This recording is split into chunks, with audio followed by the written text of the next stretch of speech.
Welcome to a now darker kickoff time of this show, primetime, drive time, Sunday night. John Jacobson here with Sean Torres, our super engineer, and Coach Patrick J. Knapp Jr.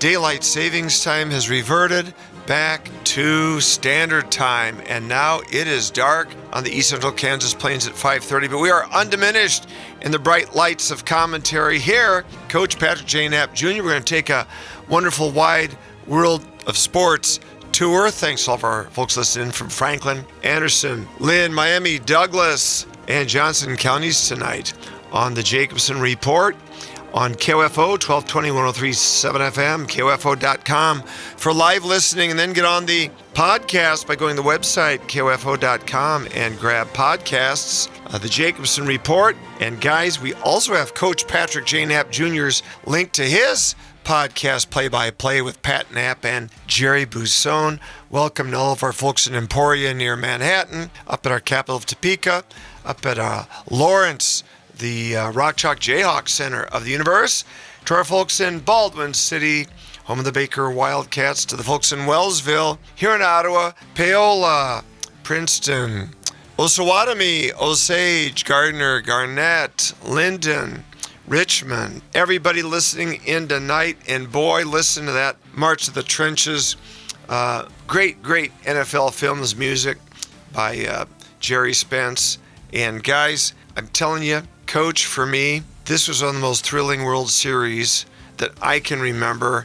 You and I we're combined, we're close to 140 years old, but we weren't there for DiMaggio and Ruth and all of those guys. But Coach, this was such an epic World Series, going to 7 games, back and forth to literally could have been anybody's series in any of those last 3 games. Let's take a listen to some of the highlights of Joe Davis and that great back and forth. Deep center, Edmonds going lines the ball to center field. Varsho lays out, and he made the catch. Smith has on the right center field. And it's 4-2 Blue Jays. The 1-1 from the Savage. Muncy hits a high drive to deep right field, headed for the lawn. Drilled to left field and deep. No way! Miguel Rojas. Rolling to second. Rojas comes home in time. And it's Miguel Rojas. Smith, it's Will Smith in Game 7.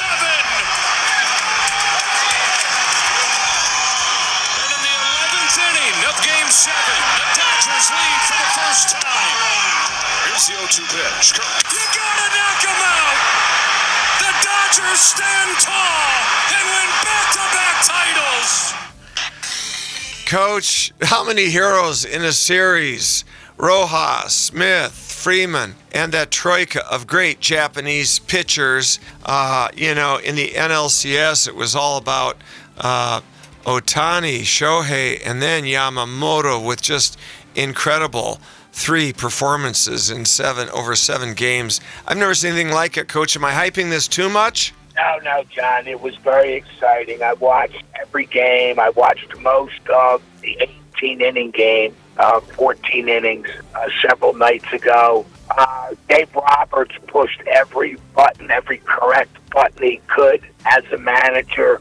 He flip-flopped his lineup with several positions in games 6, 7, put Edmund in center field, and put Miguel Rojas at second base. And Rojas came through with a home run, as well as a couple of very good defensive plays. But I think, John, and there's a couple things overall with the Dodgers since I watched them all year. When you go back to the spring, they were bringing in every relief pitcher possible on the major league free agent market. And when it came to the World Series, in fact, most of the NL playoff games, they didn't use them. They didn't use any of them. Isn't that something? They used a couple of homegrown prospects. Wobolewski, I believe his name is, the lefty. Yep. And Sheehan, the righty. But after that, when it came down to crunch time, he used all his starters. He used all his starters in Game 7. Glasnow, Snell, Yamamoto, and of course Ohtani started the game. But I think the most instinctive, brilliant move Dave Roberts made, I believe it was in the 10th inning, but he put Andy Pages in center field, took Tommy Edmonds out because Edmonds is an infielder. He can field well, but he doesn't have an outfielder's arm. Great point. And because there was a guy on third base, if there was a short pop fly, he thought Pages could throw him out. Well, lo and behold, there was a long fly ball to left field, and Pages climbed over Kiki Hernandez and made a brilliant catch to end the inning. And without him being put in center field and then been taken out, that would not have happened. Kiki Hernandez may have made that catch over the shoulder, Willie Mays style, but he may have dropped the ball running into the wall. He didn't really know where he was. Great point. So it was a brilliant catch. It ended that threat, and the next inning, boom, Smith comes up and slams that home run. Yamamoto shut the door, and it was a very exciting World Series. Oh, and even Clayton Kershaw in the mix, and what they did without Vezio, who was out on a family medical emergency with them suffering the miscarriage of their child during pregnancy. I agree. Great managerial. How crushed is Toronto? You saw it on the faces of those great combatants. They almost couldn't believe that it had slipped through their fingers, Coach. Now, you're right. Prior to going into extra innings, I told my wife, I said, Toronto is going to end up winning every World Series they've ever been in. 92, 93, back-to-back, and then this one. But oops, they had two relievers. They couldn't shut the door, Hoffman and Sir Anthony Dominguez, and it was just, the Dodgers have too many players, way too many players. 5 of the best players in baseball completely, and the best Japanese players that have come over in the last decade or so. Not better than Ichiro, but Ohtani will get there.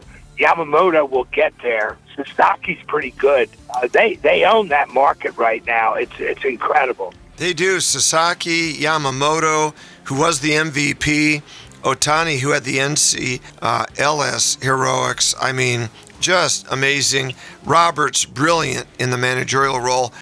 Coach, I think somewhere Vin Scully is smiling, and I also want you to grade out Joe Davis and Smoles and the rest of the guys there at the Fox desk on their World Series call. Yeah, I think Davis did a great job.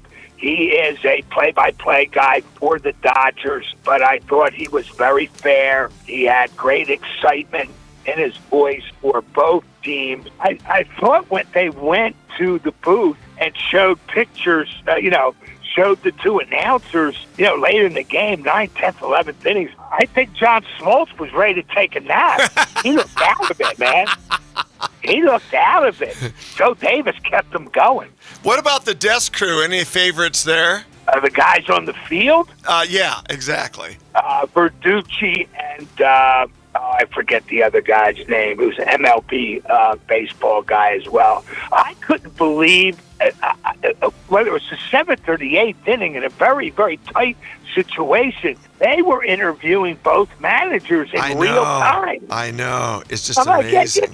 Get out of here.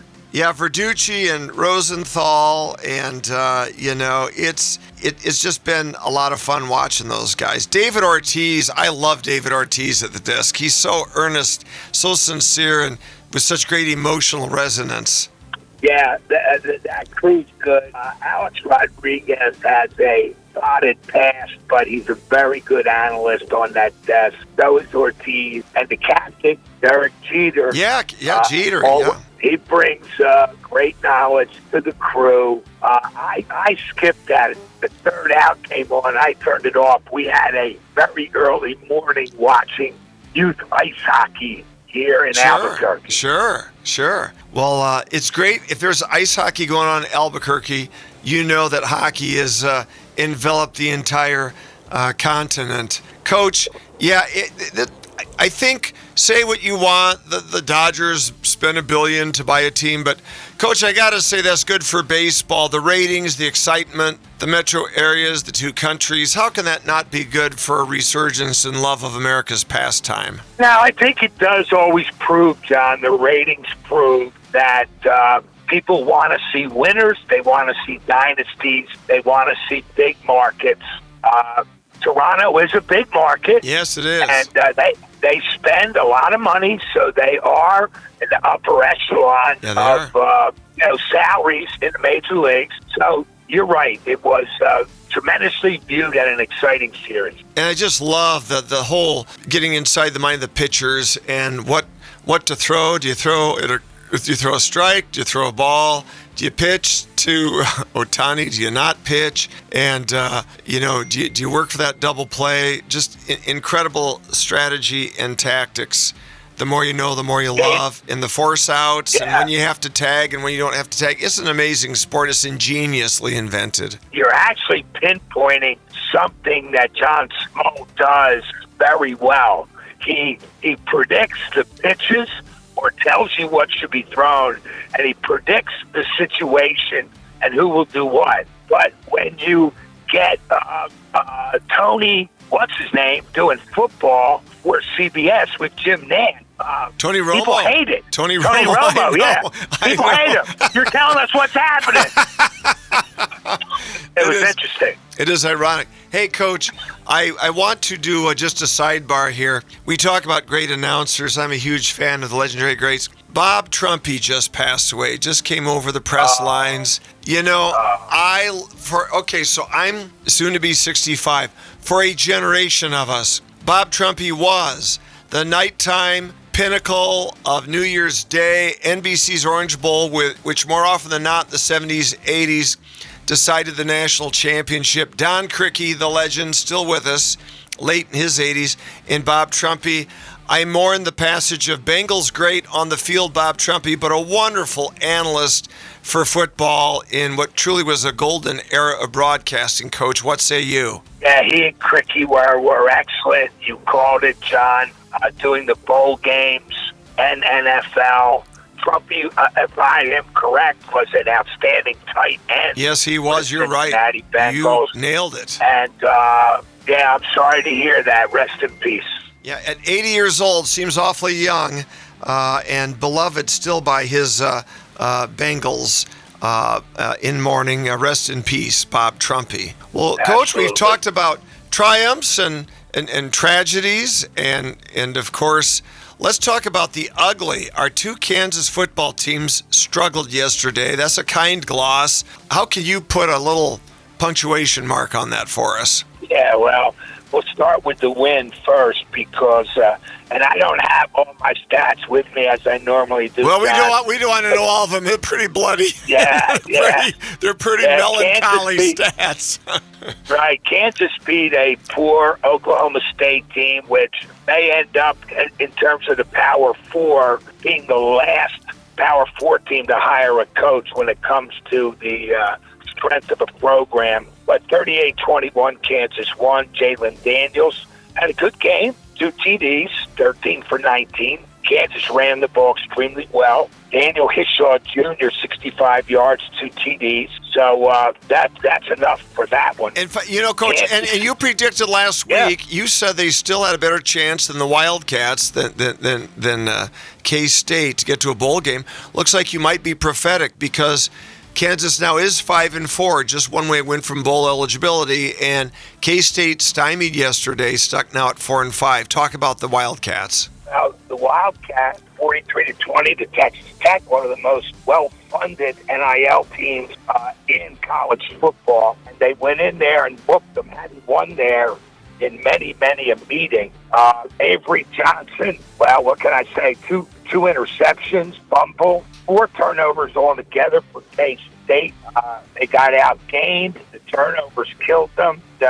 K-State has 3 games left where him a bid, and we'll see how it goes, John. I think times are lean in Manhattan when they came back with a very good quarterback and a lot of good offensive weapons.